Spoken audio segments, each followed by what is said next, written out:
Okay, go ahead.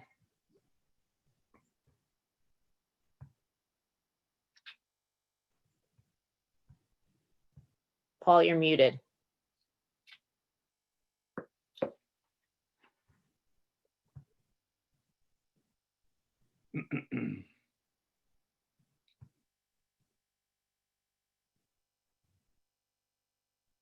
There you go.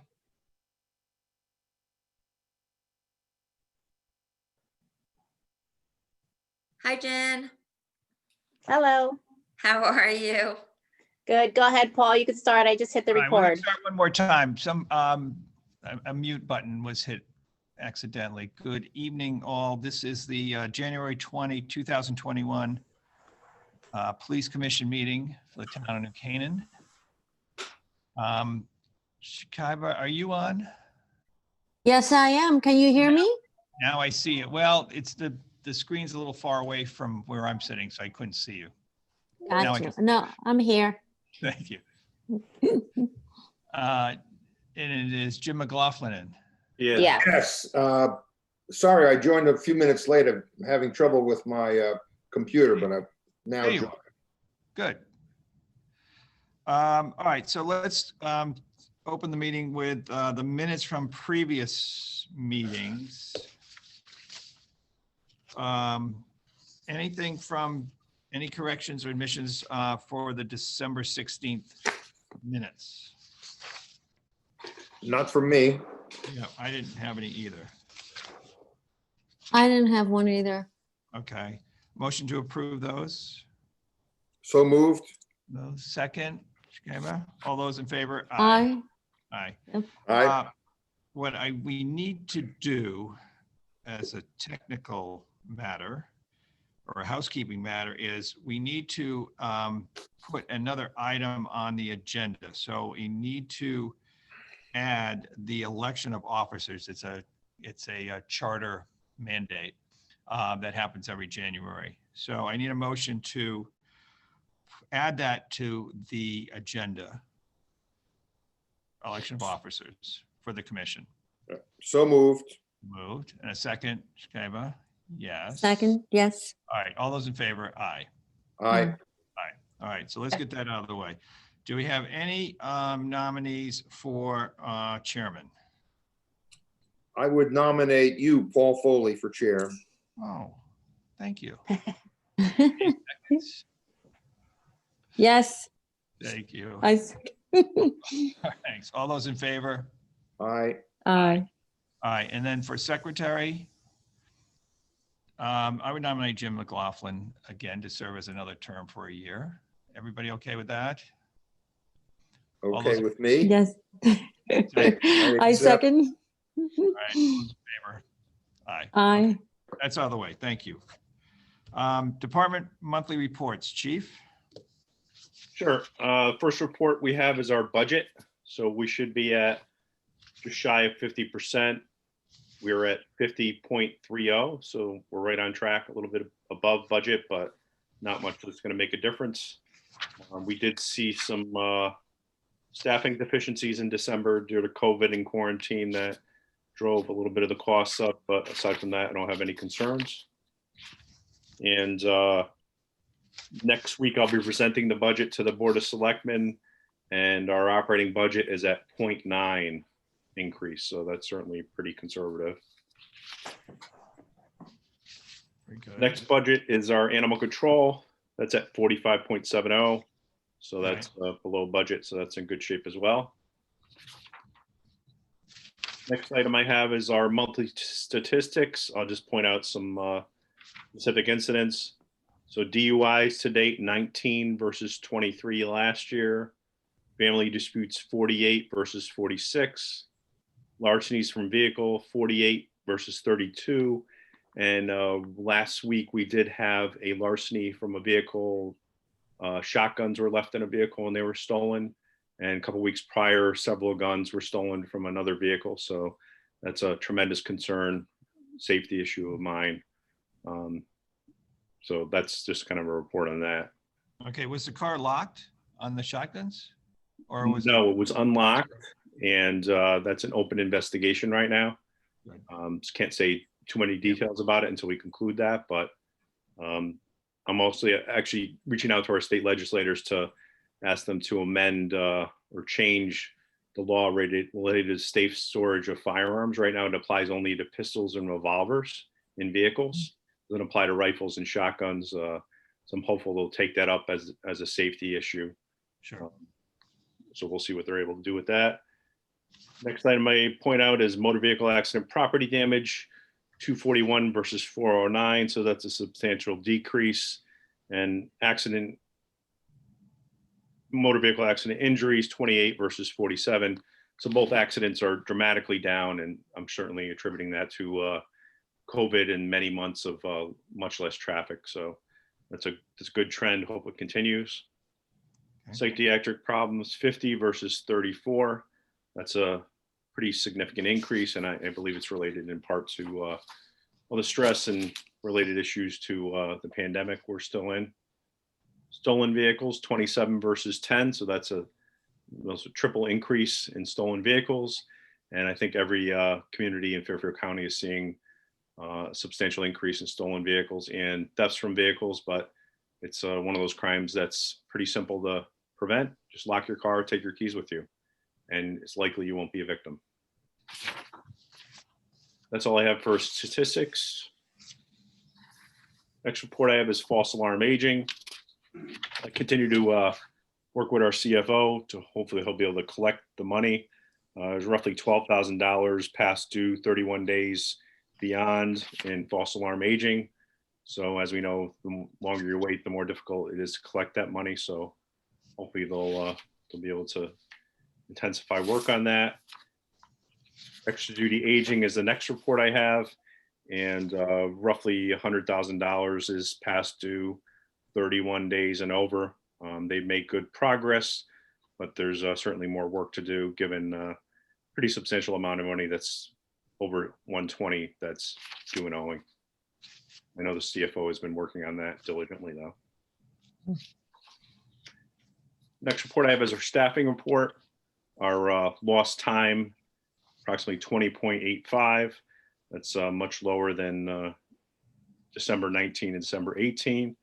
And also our number of shifts we work with a minimum number of officers was 38, which is a relatively low number compared to the same month in 19 and 18.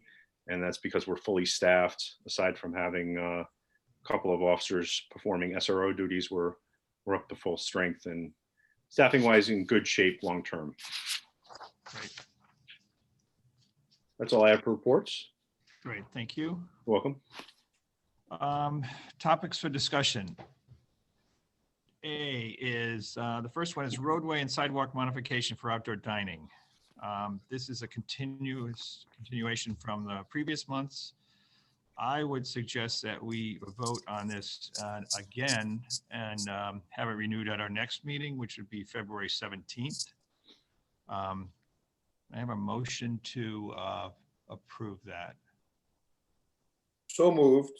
All right, Kaima, I second. second. Mm-hmm.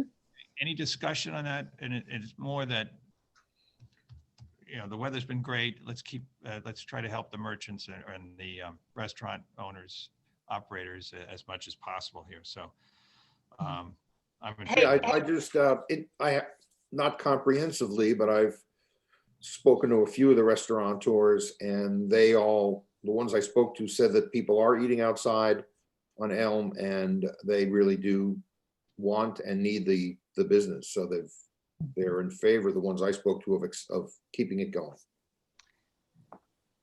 You should also note that the restaurants on Forest Street asked us to take the barriers away.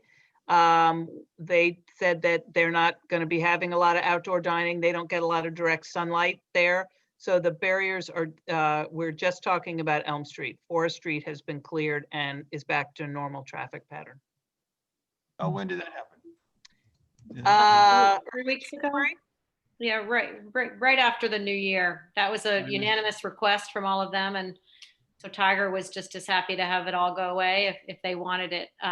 As Laura said, they just don't get the sunlight, the warmth that you get over on that side of Elm Street. I drove up on Sunday. People were eating out at all of the restaurants on Elm Street, and Spigo was also, completely Sure. full outside. So, but Forest Street, we wouldn't do it unless they all unanimously agreed to it, and they did. So Tiger and Mose had them taken away for us.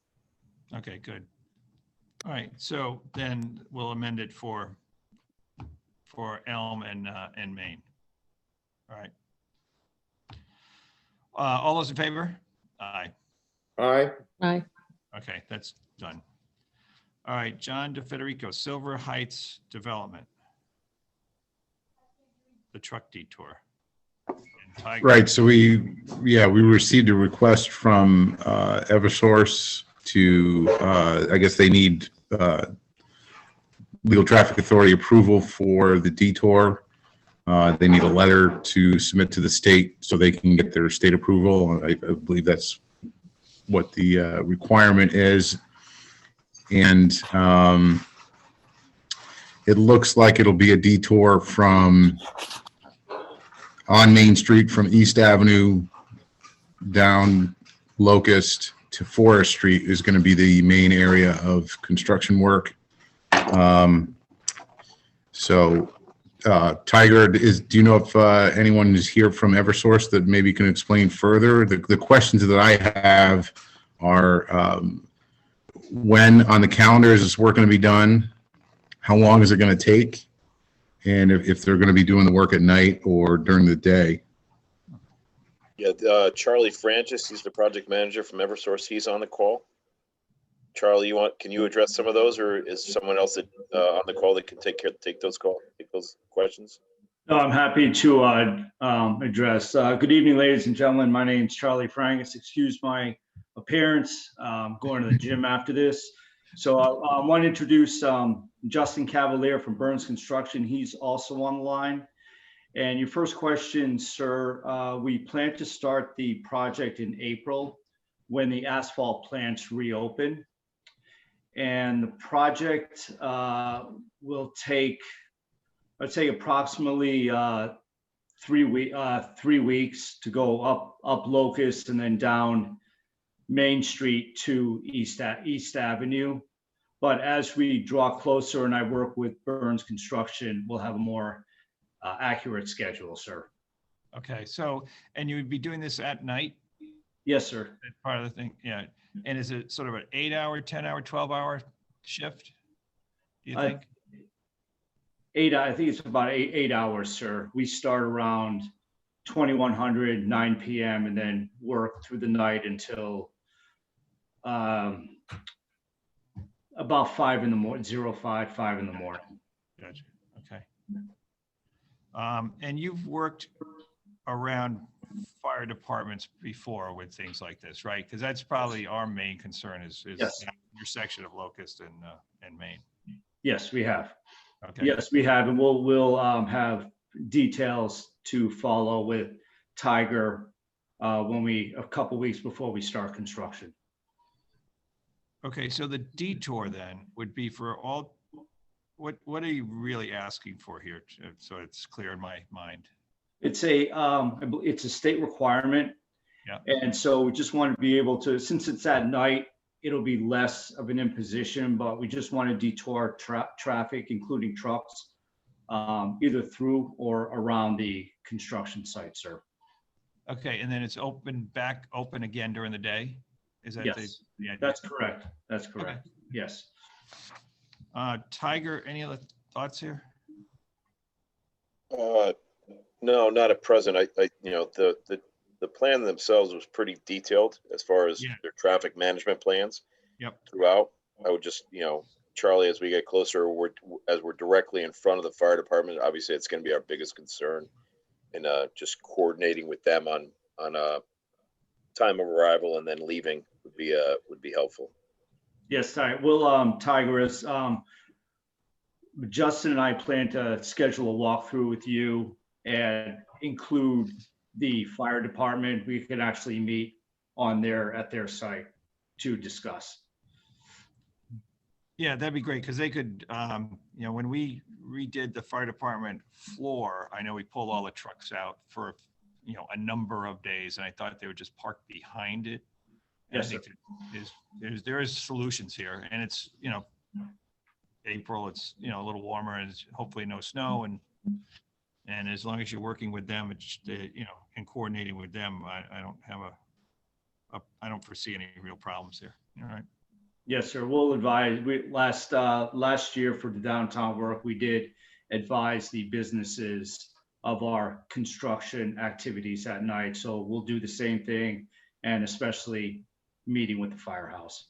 Excellent. Okay. John DeFederico, anything else that we should be doing here?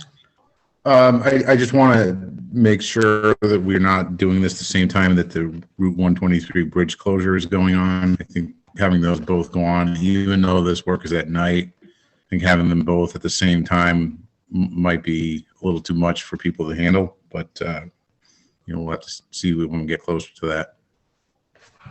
All right. Well, since Eversource is here first, so to speak, I would be in favor of getting this thing done as quickly as possible, right? Thank you. Yeah, no, and I think we were kind of leaning towards having the bridge work done over the summer when school's out. We were hoping to push them, you know, post June, after June or July sometime. That might be a little bit better for us as far as bus traffic and bus detours. That would definitely be more beneficial. So we'll work on that. Okay. You might want to put that in a letter, John, that's coming from that would come from the LTA, stating that the town would like to have just one of the two projects running at the same time. That way, Okay. it's the same permitting department that'll run both. So I think Okay. that note would be helpful. Okay. All right. So why don't we, who writes the letter? We do? Jennifer. Jennifer. So it would be to the effect that we would be, I think this is where we're headed here, that we would be approving the Eversource project for April. And I don't know if we have to say not approving the state project for April, but that they have priority in terms of projects and in terms of delays and in terms of detours around the town. Can we work that into the letter? So that the Or state. I can send you a draft and then you could approve it. Yeah, so that the state understands that. And then that I think we were heading for the state project, you know, that July, August time period. After when, school got out. yeah, school got out and when there's lighter traffic and hopefully with COVID, you know, pretty much behind us and people are traveling and getting out of town for the summer, that helps a lot, so. Okay. Okay. Commissioners, any other thoughts here? No. No. Good with that, okay. Then, I guess just need an official vote, right? yeah, John, we need a vote on this, right? To approve this project and to draft a letter to go to the state, right? For the Eversource project to commence April of 2021. How's that sound? John? Sounds good. Yep, it sounds good. And Charlie, you're okay with that? Yes. And Justin? Absolutely. Anything, Justin, anything there? No? Okay, and then Tiger, we good? We just want to be sure that we're all working with the fire department on this as well. We don't want to just throw a project in their face and not have proper planning, all right? I'm happy to, sir, I'm happy to contact the fire department, get on there and meet with them next week. I will be in New Canaan, so I can get the point of contact from Tiger. I'm happy to make the introduction earlier than later. So not a problem. Yeah, please coordinate with them. Okay. Sure. All right. So let's have a motion then to approve this project for April for Eversource and send a letter on to the state to allow for the proposed detours, et cetera. All right. Motion. So moved. All right. I second. All those in favor? Aye. Aye. Aye. Okay. Okay. So as I understand, it's going to be sort of a 3-week project. Get it done as quickly as possible at night. 8 to 10, 12 hours, whatever it takes. Let's get it done quickly. And we'll all work with you, Eversource, well, Tiger and John will work with you to get it done. All right. Yes, sir. Good. Okay. Thank you. Next. You're welcome. Am I dismissed? Yeah, go have a good workout. No, thank you. Appreciate it. Good night, everyone. Be safe. Good night. Item number C, John, Main Street loading zone discussion. Yes, I believe we have some merchants here that want to be heard about the loading zone and possibly making some adjustments to the current loading zone. I received an email from James Marks. I believe he's online, and I guess we'll let him speak first. Hey, James, are you on? I think you're muted, James. There you go. Hi, can you hear me now?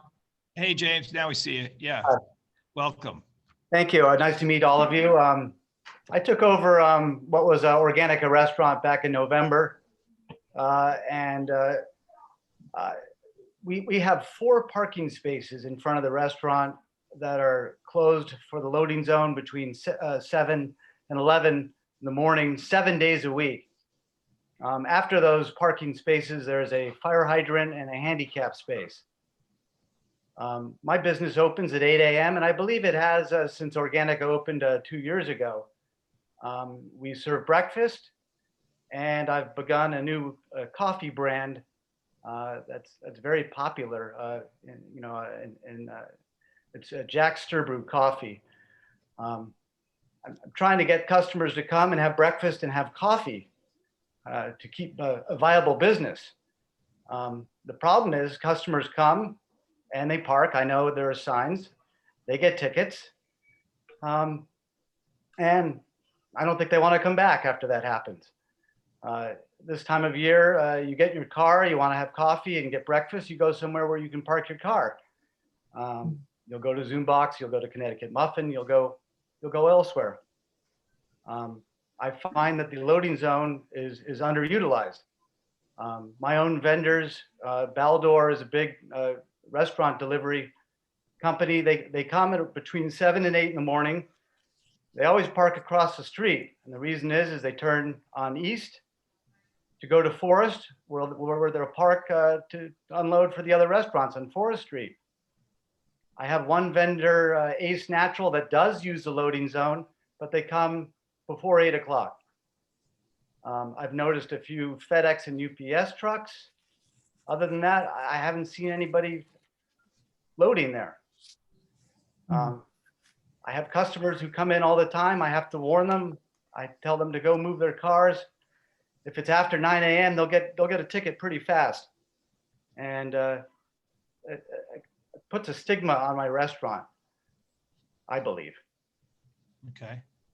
I don't know if the loading zone could be moved or if the hours could be changed to just early in the morning. What would be ideal for my restaurant would be 15-minute parking in front of the restaurant. I have a ton of Uber and Grubhub deliveries. Most of my customers come just to pick up their food. They don't stay. We have quite a bit of traffic at the restaurant. We do maybe 200 transactions a day. 50 of those are Grubhub and Uber and Postmates. Between 8 and 11 in the morning, we do 30 to 50 transactions. Probably be a bigger number if we had parking. Customers are carrying bags and drinks and stuff, and they have to cross the street. The Uber and Grubhub guys, it's really difficult for them.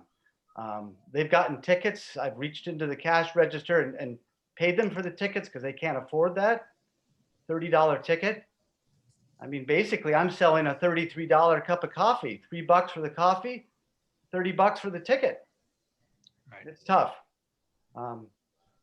Restaurant's doing pretty well, but I need this breakfast and coffee business to work for it to stay viable. Okay. Stacy, you're on as well, right? Yes, Paul, I'm here. Thoughts? What are your thoughts here?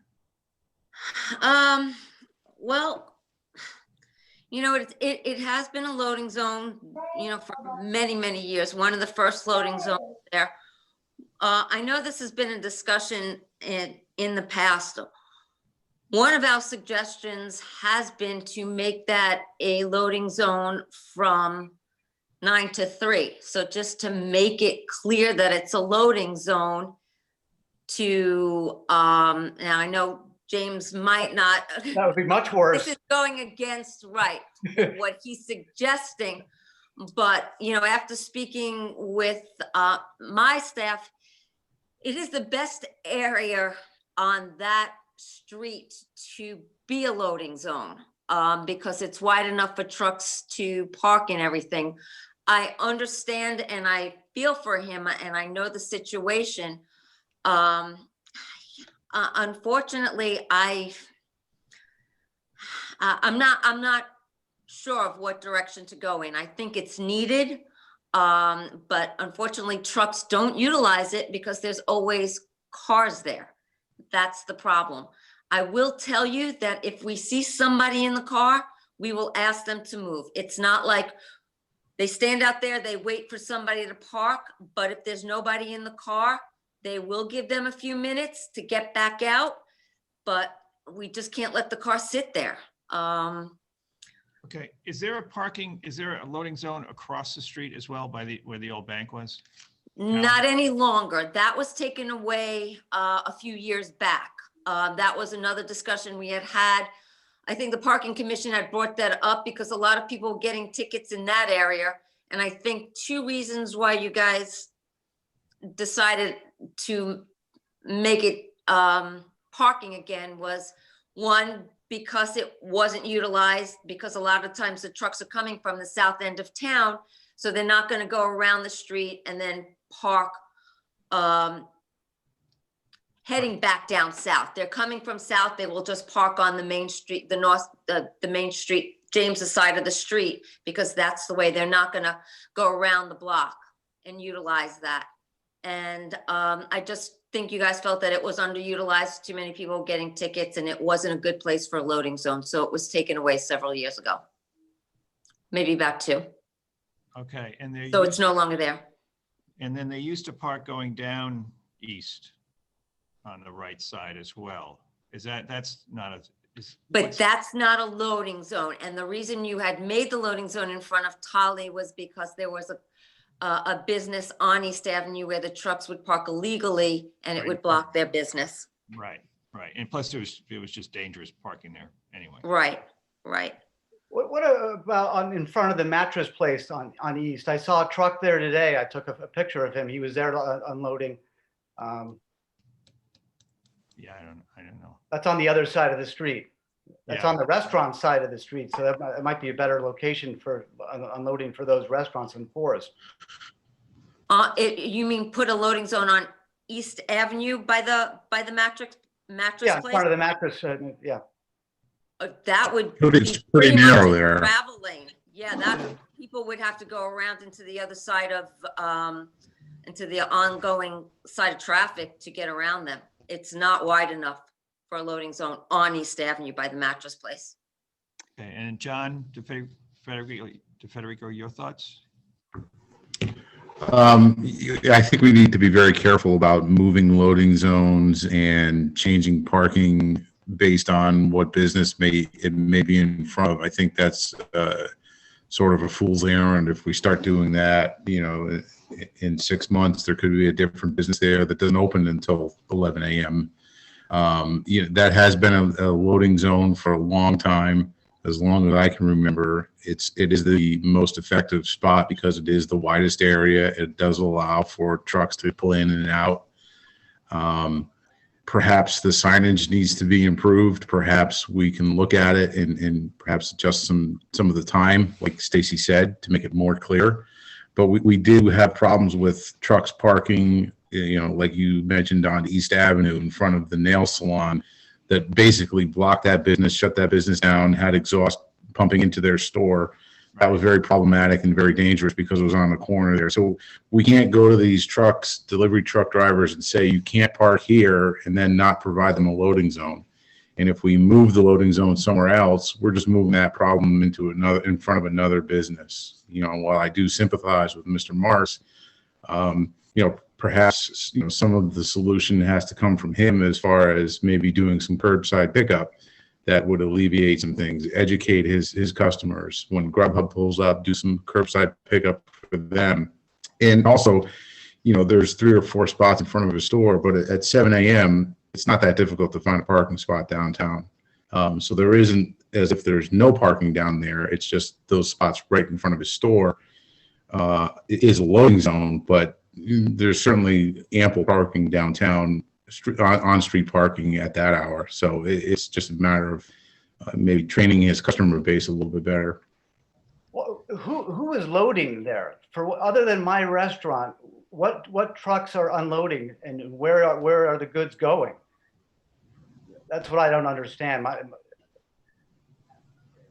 Right. The restaurants, It's a all loading the restaurants are down at the end of Forest. You have Pesca, Hashi Sushi, Kava.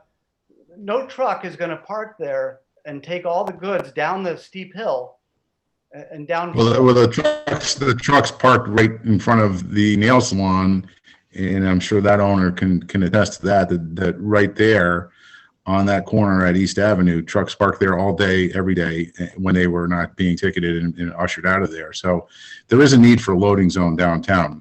What trucks are there and who they're servicing all the businesses, and we have to provide a loading zone. So we can't say, you know, who's there, and perhaps Stacy can have some better information as far as that's concerned. But like she said, you know, if the trucks aren't using it, you know, is it because there's cars parked there? And that's their concern, and that's their mandate, is to make sure that the loading zone remains open for trucks to deliver their goods to the stores. Is there any possibility to redefine, you know, especially given how many, you know, Grubhub and Uber Eats drivers there are? Can we allow them to legally use those loading zones because it's such a quick transaction? My concern is that the spot where James is finally, after years and years of being empty and unsustainable business, is really a very viable business. And, you know, with the change in how things are working, is it possible to allow at least the drivers of the food services in their cars to use that spot without getting ticketed? Why can't we do curbside pickup? Well, that's a staffing issue. People are in their car. Well, it costs him a $30 ticket. If he's paying $30 parking tickets, seems to make a little bit more better business sense to have someone take out the order and hand it off to the Grubhub drivers. So they could be sitting in their car in the loading zone, waiting to. People getting tickets sitting in their cars. I saw a woman the other day. She said, I don't believe that's accurate. That, James, we would never ticket somebody if we have the opportunity to ask them to move. Right. So you asked her to move. Her daughter waited in the restaurant, and the woman had to drove in circles, waiting till her food was ready. So but that's not ticketing somebody that was sitting in the loading zone. We asked her to. You asked them to move. They couldn't park. They couldn't stay there. Well, exactly. Right. All right. Just a minute. Do we have any data at all as to who uses that parking zone, say from 7, 8, 9 in the morning? Probably not. No. Well, first of all, we don't start until 9. So between 7 and 9, we don't have any data. We don't first go out on the street until 9. Okay. We were asked, you know, that's when we start our patrol. Okay. Paul, I have just a couple of things. I think there's a couple of people that would like to speak. Jessica Cockcroft and somebody named Mim. So there's a couple other people that would like to speak on this matter. I think I see them waving their hand, but also Officer Coughlin is also on the Zoom, and she's our new downtown officer. I asked her to attend tonight just to, perhaps listen in to the comments. And what I'd like to do is have her look into this closer, speak to some of the businesses down there, and see if she could help work with Laura and perhaps come up with some sort of solution that might work for everybody. It may not be the best solution for greenery, but it may be a better solution than what we currently have. But I think there's a couple other people that would like to speak. Great. I don't see them, so It's Jessica and Mim. If you can unmute yourselves and just one at a time, because you're both muted. Jessica, why don't you go first?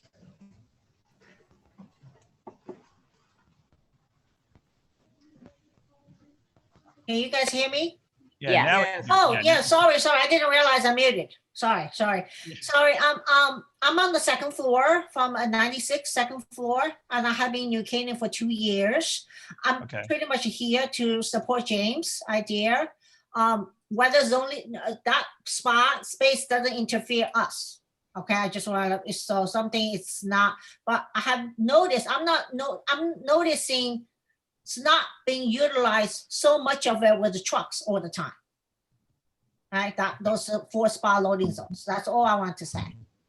And I have gotten ticket since I'm on the second floor, sometimes I have things I need to offload.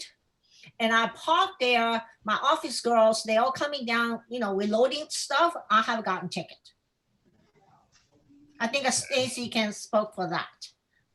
And I have got ticket once or twice, probably for the past 2 years. So, and I was being accused once that I was holding my green juice because I make my own juice in my own office.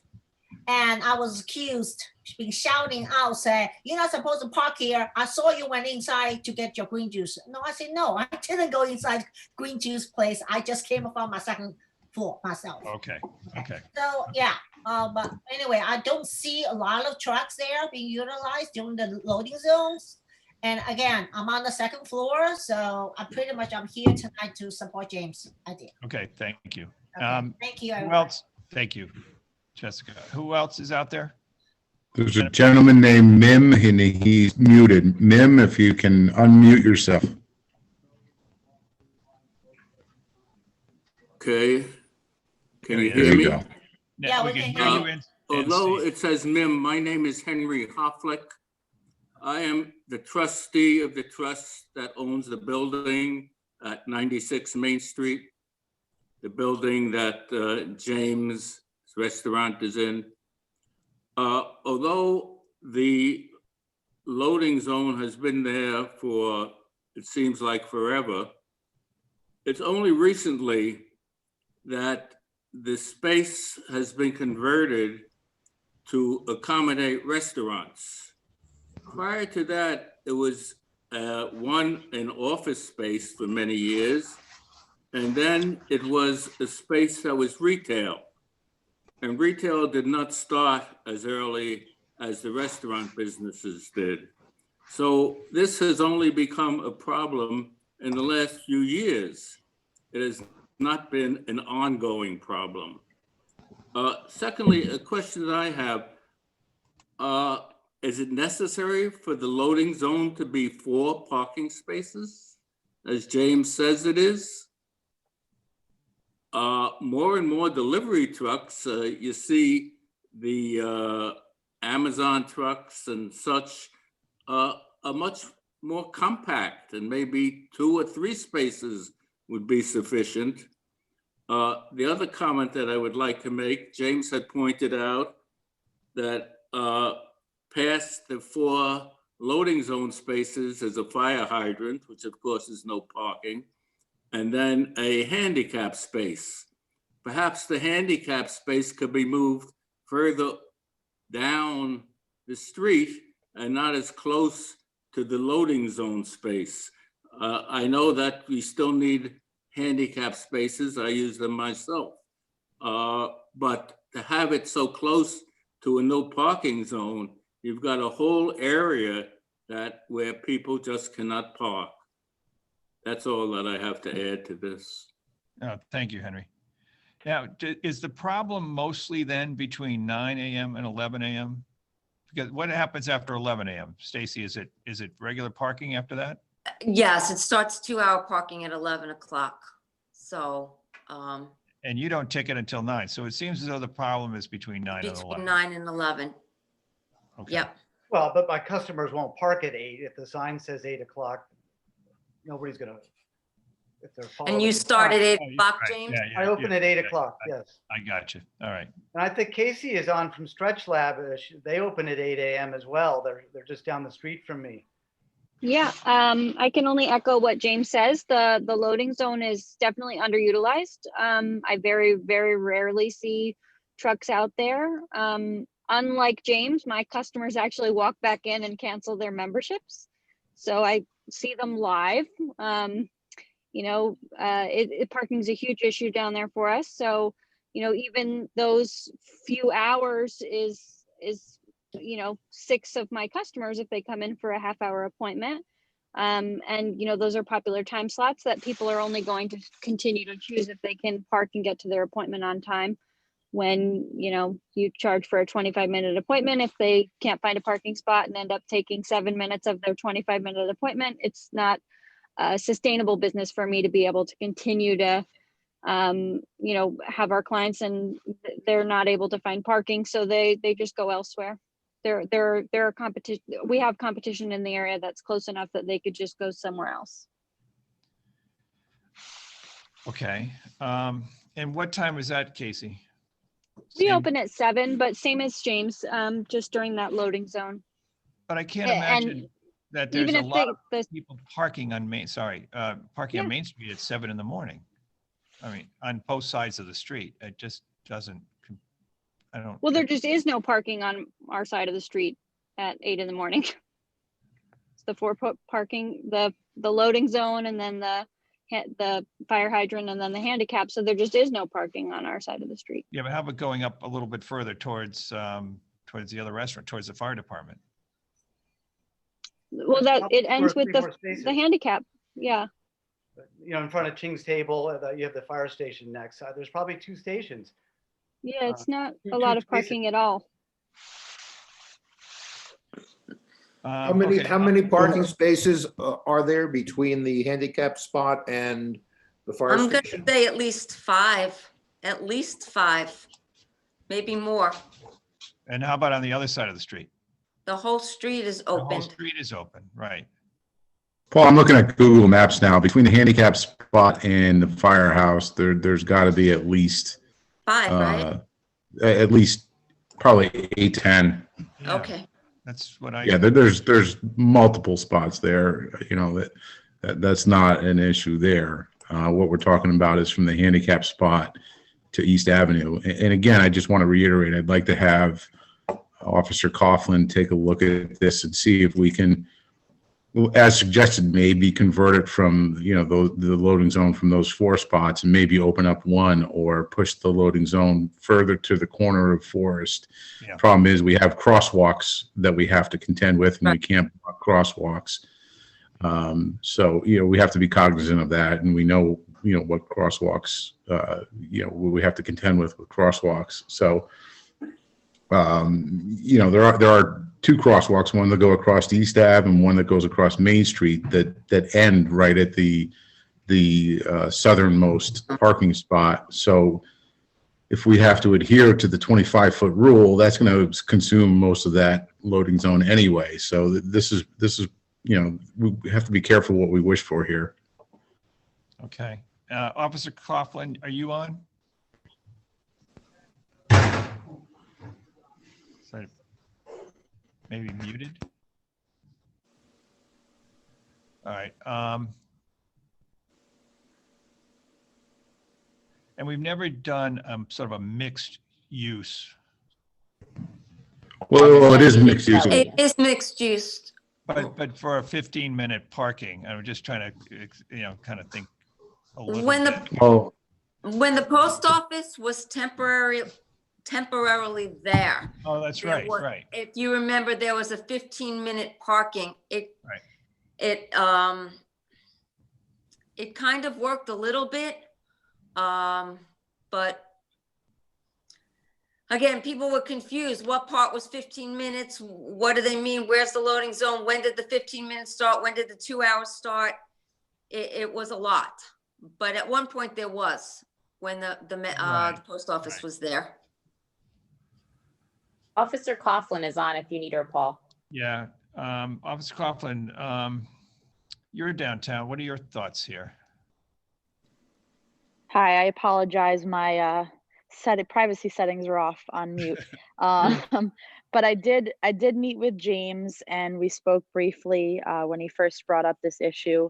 So I got to take a good look at that loading zone, and I did suggest he try and keep some data about, when the loading zones may be used, how often, as well as reach out to other business owners in the area. So I've been working a lot of mornings starting at 7 a.m.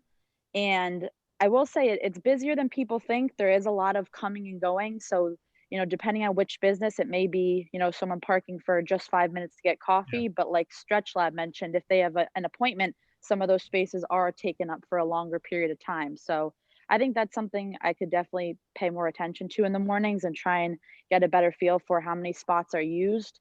Because I definitely do see the concern where they're coming from, and just trying to make it work and see if there's enough space in that area to accommodate both the loading zone, like you mentioned, and the businesses. If there's something that within just those 2 hours that might help everyone, I think that's something logistically, if I'm standing, at those intersections in person, I can make a better note of and try and come up with some suggestions.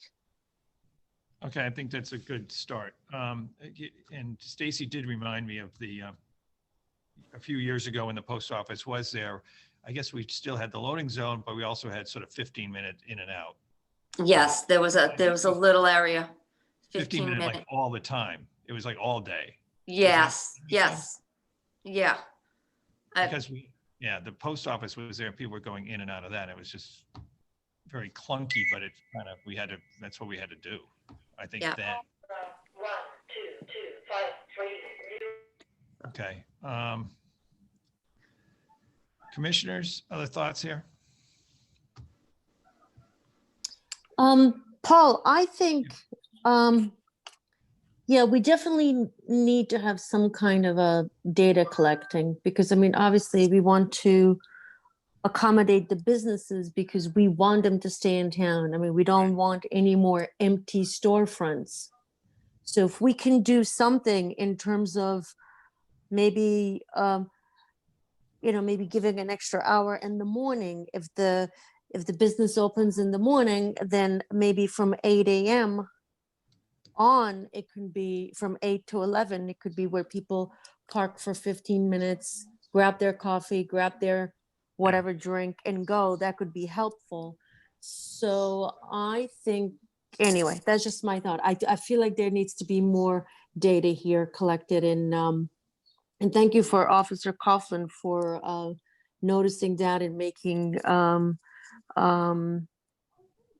just keeping your eye in there and see what the use is really like. And Jim? I agree that we need more information. Mr. Marks seems to indicate that the loading zone is not often used by the trucks. Other people indicate it may be more frequently used. I think we should know. And then the issue that was raised is, could the loading zone be reduced in size? Maybe freeing up one space or more, or perhaps move the handicap space further up the street so that Mr. Marks and Stretch Lab and who's ever at that end isn't burdened by both the loading zone and the hydrant and the handicap space. Kind of spread the pain out a little by moving the handicap space, maybe. Right, and then if we can also kind of revisit what we did with the post office when we had those sort of 15-minute zones in there. I don't know how large they were. I don't know if it was 2 cars, 3 cars, but I do remember we had 15-minute zones there throughout the day. And James, as much as I like to, have a meeting and have a solution, I don't think we have a solution yet, but what I think we can do is let you know that, look, we're pretty merchant friendly and restaurant friendly and entrepreneur friendly in this town. And that give us a little bit of time here to come back with another alternative here, if you will, or a solution. Let Officer Coughlin gather some more data. She can meet with Deputy Chief DeFederico and with Stacy at parking to come back to us with a couple of ideas to see if we can get this resolved at our next meeting. If she can give me a little bit, we absolutely want to work with everyone. Like I said, we're not out there to hurt the businesses. We try to keep everybody moving, but we do know that it's a loading zone. So we do have to keep everybody moving. But because then we get the trucks in the middle of Elm Street throughout the day. I mean, right, and a lot of the trucks do come later on, in the day as well. It is a good area for a loading zone. It's the widest part of the street, so. Right, that's. But I do know it's in front of a business that opens up early. So hopefully. And just in fairness to the folks who have come on to raise these concerns, just in fairness, we're going to look at it further, but that doesn't guarantee that we can change it. Yeah. Just, I'm not adverse to changing it, but just, this isn't a commitment that we're going to change it today. Right. What is the issue? Because it's a state road. Does that make it more difficult to change? Because the state may get involved, or is that, do we have complete authority over our street, that area of the street? As I know it, we've got complete authority over it. Okay. Except the only thing we can't do is, we get an issue with that 25-foot setback from crosswalks to parking spaces. That is a state mandate, but the rest of it is ours. Just a thought, does the 15-minute zone have to be in front of your store, James? What if you designated another area, like maybe in front of the old Tolly restaurant, certain amount of spaces as a 15-minute zone where somebody could park there and just run across the street and You get really the car? want people going across the street with bags and drinks, and it sounds very hazardous to me, especially these Grubhub and Uber guys running across the street with their hands full. Okay. It just doesn't sound like a great idea. And I think the Grubhub and Uber guys, they're going to park right in front of my restaurant no matter what. They just are. Yeah. Okay. I hate to say it. No, James, I appreciate it. Most of these restaurants that these trucks are doing the loading for are on Forest Street. Is there anything that could be done on Forest Street? I know it's narrow, but it's not really used in the morning. There is loading zones on Forest Street already. There are, okay. Unfortunately, people utilize those areas as well during the loading zone, so trucks can't park there. But there is one. Again, I reiterate, who is loading on Main Street? What business requires all that loading and unloading that's near that loading zone? That somebody can legitimately use for all right, loading. well, James, this is what we're going to do. All right, this is what we'll do. We'll spend the next few weeks taking a harder look at this with Officer Coughlin and with Stacy of parking, and coordinating it with John DeFederico, and they'll come back to us with some thoughts. All right. And we're open to thoughts, and we're open, and we appreciate you bringing this to our attention, and we'll try to work to get in a reasonable solution here. Thank you. Okay. That's all I can do, I think, at this meeting, without more data. I appreciate the fact that this was on the agenda for the meeting and it's being discussed. Good. Yeah. No, we appreciate you coming to town. I we wish you the best, and we know it's hard out there. I absolutely do. So give us a little bit of time to come back with some thoughts here. Okay. Okay. Thank you. Thanks. Any other thoughts there? No, good. I think Jessica actually might have had one last comment.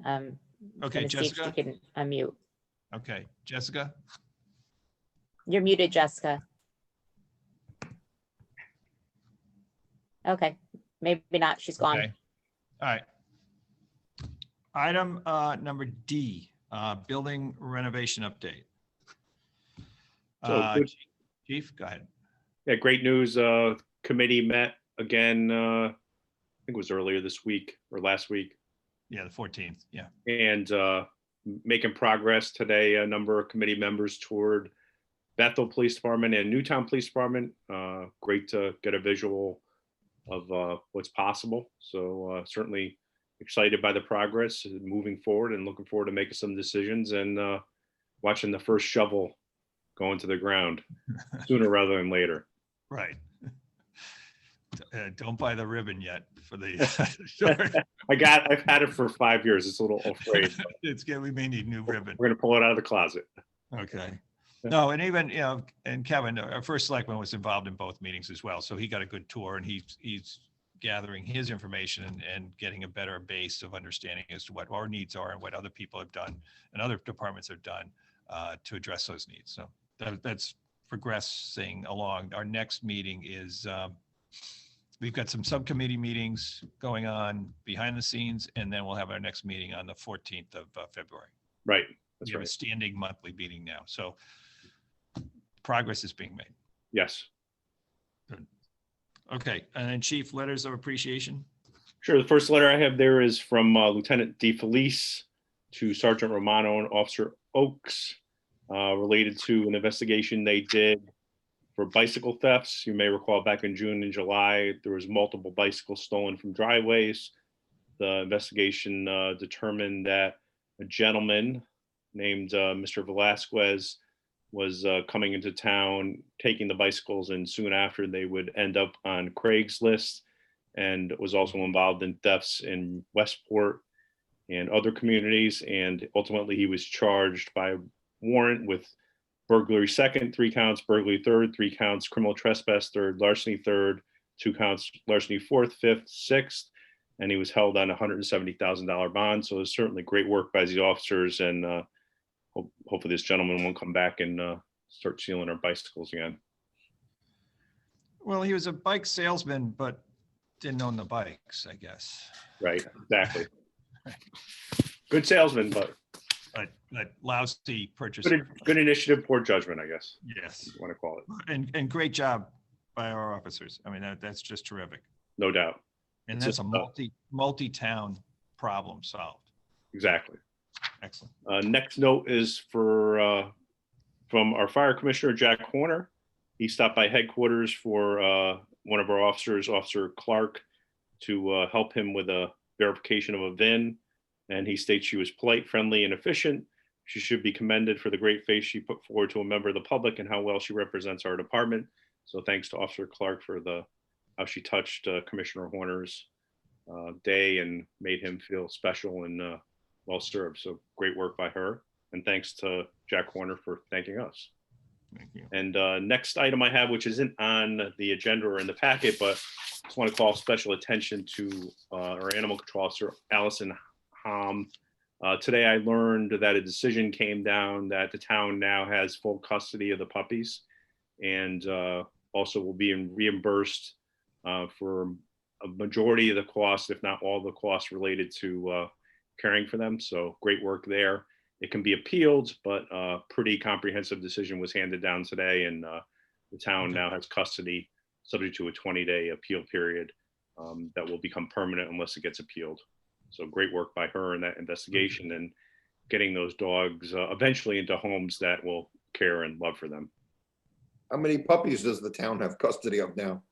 I think in total it's 11 or so, 11 or 12. So eventually, once it's final, they'll be adopted out and placed in good homes. Yeah, I think it was 12 total, and I've worked with her a little bit on this, and she's put in just tremendous hours and actually managed a tremendous group of people, of volunteers, CERT personnel, and other volunteers to basically give constant care to these puppies. And she's just gone above and beyond and really put a great effort in. No doubt. Okay, any other matters? Any new business to discuss? I don't have any. Anything for executive session, Chief? I have nothing. Yeah, I have nothing. Anybody else for executive session? Commissioner, I urge you to read the investigative section year-end report. Kind of summarizes all the great work our Detective Bureau did, going above. Oh, yes, yes, I did read that. Yeah. Yeah. Congratulations. Lieutenant Ferraro's report. We did read that. Yes.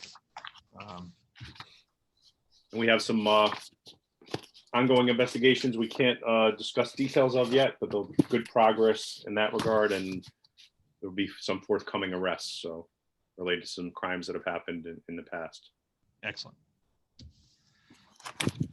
All I have. Okay. That's it. Anything else? Anyone? Okay. Motion to adjourn. So moved. Second. I second. All those in favor? Aye. Aye. Have a good night. 7 o'clock. Thank you all. Thank you. Thank you.